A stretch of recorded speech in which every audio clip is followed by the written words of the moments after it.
Big night for WBC, Vada versus Breazeale.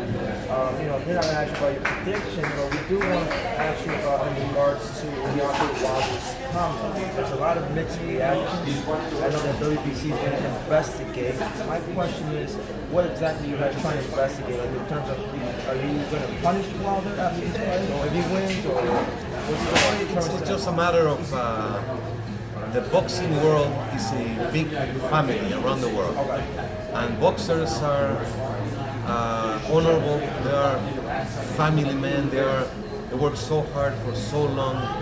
They come from very difficult background, and they have to overcome so many obstacles.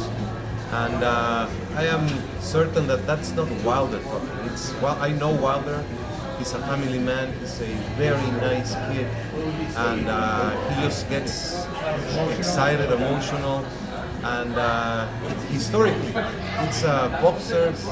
They use metaphora. They don't really mean the way they say things, but he's a role model, and to be the heavyweight champion of the world of the WBC, he's a role model for the kids, for the youth, for the whole country of the United States and for the world. So we're going to talk to him, and just he needs to understand that what he says can influence millions. So let's concentrate on the fight.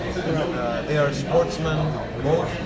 When he fought Fury, there were many things going. At the end of the fight, they hug each other, they recognize each other with respect. So I'm sure it's going to be a great fight. At the end, they will hug in the center of the ring. Do you think the boiling point between these two fighters, knowing that there's a lot of history, the hotel issue and whatnot, do you think that respect could be given at the end of this fight, whatever happens tonight? I am sure it will be. You think so? Okay. I am sure. I am certain that happens in school.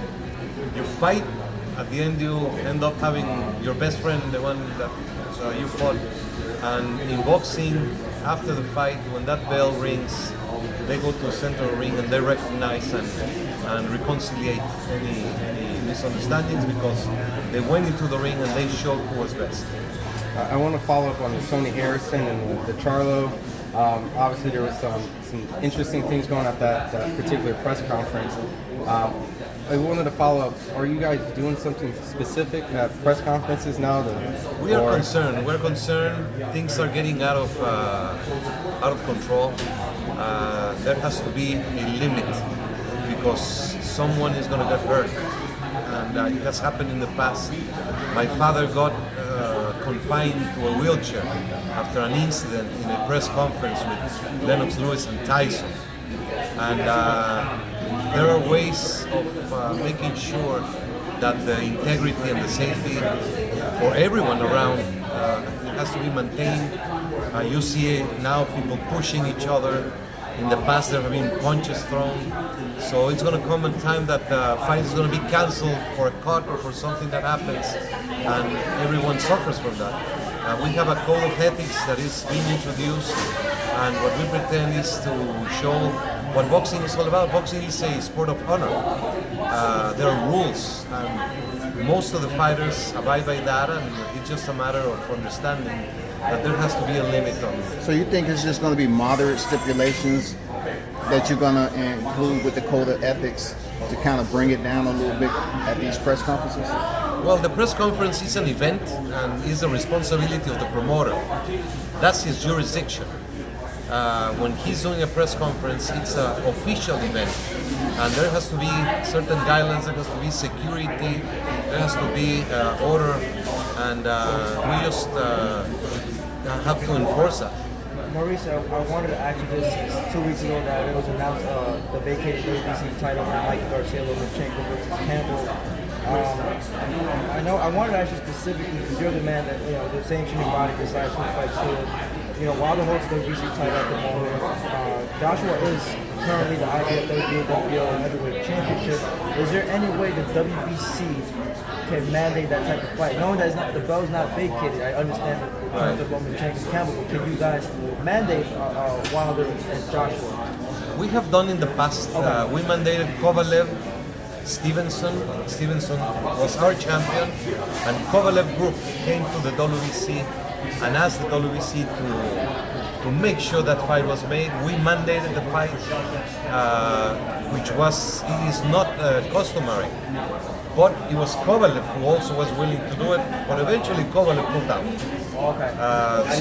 So it's a matter. We tried last year. With Wilder and Joshua? Wilder Joshua, we tried last year. We have given every opportunity for them to negotiate the fight to make sure it happens. Breazeale was very lenient. He was flexible. He understood he had to wait because we were trying to do Wilder Joshua. That's why he waited such a long time for his mandatory shot, which is happening now.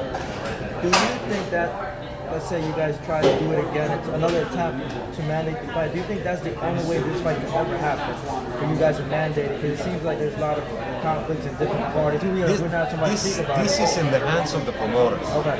The promoters have to understand that the public wants this fight. Now they seem to go in different directions, and it is farther now than it was last year. Wilder is fighting today. Joshua is fighting in a couple of weeks.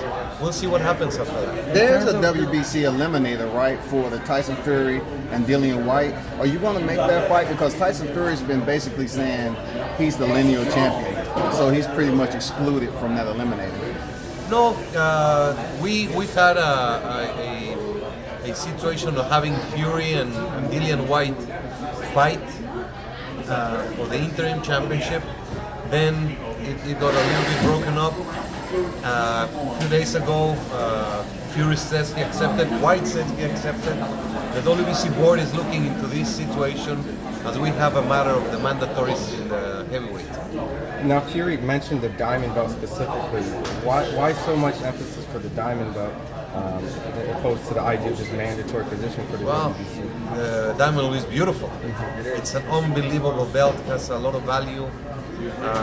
It is accepted for major fights, and Dillian Whyte is a major attraction. He's a solid heavyweight. He's been the #1 contender for a long time in the WBC, and he deserves a great opportunity. And the Whyte Fury would be a tremendous fight. We're dealing with that within the Board of Governors, and we will be letting the public know what will transpire in the coming days. How soon would you force a mandatory, the winner of that, with Deontay Wilder, granted if there wasn't a unification fight? Well, this fight is a mandatory, but we're looking into. There are provisions. Wilder has been a victim of the clean boxing program. He lost a lot of time when Povetkin failed test twice, then Ortiz. He's had other opponents failed test, so it's a matter that he has not avoided any commitments, but he has had a long time between the mandatory, so we're looking into it. You know, Deontay Wilder has had a clean slate when it comes to the clean boxing program. Yes. Okay? Though people want to scrutinize his words, I kind of find it in the standing of bravado and machismo that comes with the sport of boxing. So after this particular fight, he wins. Will you somehow, some way force the unification between Deontay Wilder and Anthony Joshua? We have been clear for more than a year that we are supportive and we are mediating to try to make that fight. It ultimately comes to the promoters, and at this time when you have a champion who is our champion Wilder and Joshua is a champion of other organizations, it is a complex matter, but I believe that public demand will make them go to the table. Wilder has mentioned that fight alone generates $100 million. Do you think that's the amount of money they can generate, or even more? Even more. That's a fight of a generation. The heavyweight is back. The division is back. It's active. It's attractive. You have Wilder. You have Joshua. You have Dillian Whyte, Tyson Fury, Ortiz, Breazeale. You have Joyce, Ioka. Many fighters coming up, and it's going to be a very good few fights coming up. The last time we had a super fight was Mayweather Pacquiao, and it left a lot of fans with a sour taste. And knowing that Joshua Wilder is the next super fight after Mayweather Pacquiao, do you feel like it needs to happen now because of the value? You know, sometimes, a perfect example is Charlo and Herb. That was a big fight, and even though it lost, some people would say the value of that fight is not the same as if they were undefeated, and now that they both taken defeat. Do you agree with those analysis? Well, it's timing. There have been great fights that the fans want to see that never happen. There have been great fights that happen a little bit late when they're not at their peak. This is the right moment. We have a window of opportunity to see the two undefeated champions get in the ring. Hopefully that will remain. But they're both taking on top fights, so we'll see what happens. If you give yourself, in your view, right, when is a deadline for you to say, you know what, this fight needs to happen, let's say 2020, 2021, if it doesn't happen in those years, then the fight is not going to be the same magnitude that it is currently? Right now it's huge. Okay. Tomorrow could be bigger, or tomorrow could lose interest. It all depends on what happens inside the ring. Fighters have to keep in a certain level. Wilder, he's a mature fighter. He's older than Joshua. But there are many other fights of great interest in the division. Hopefully it will happen. But if it does not happen, I hope that both take great fights. I wanted to just check up on the Meredith status. Keith Thurman, he's fighting Manny Pacquiao.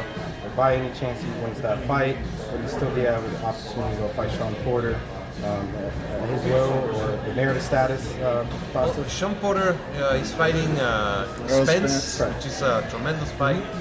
The winner has to do the WBC mandatory. It's going to be an elimination between Ugas and former champion Figueroa. Tremendous fight. Yeah, it was just announced on the undercard. so they get the opportunity to face the winner of that. The winner has to face the winner of Spence and Porter. That's a tremendous division with Thurman, with Danny Garcia, with Pacquiao, of course. So there's a lot of excitement. Have you heard any word about Regis Prograis? You know, he's at 140. He has the WBSS series right now. Following that World Boxing Super Series, are we going to see him more active in defending that WBC? Or yes, he's got a immediate title shot guaranteed. That was part of the negotiation for him to enter the World Boxing Super Series. We have been supportive of him. He has been delayed for reasons out of his control, but he's a tremendous fighter, and I'm looking forward for him to winning the Ali Trophy and going back to fight for the WBC with Ramirez. Thank you very much, sir. Thank you so much.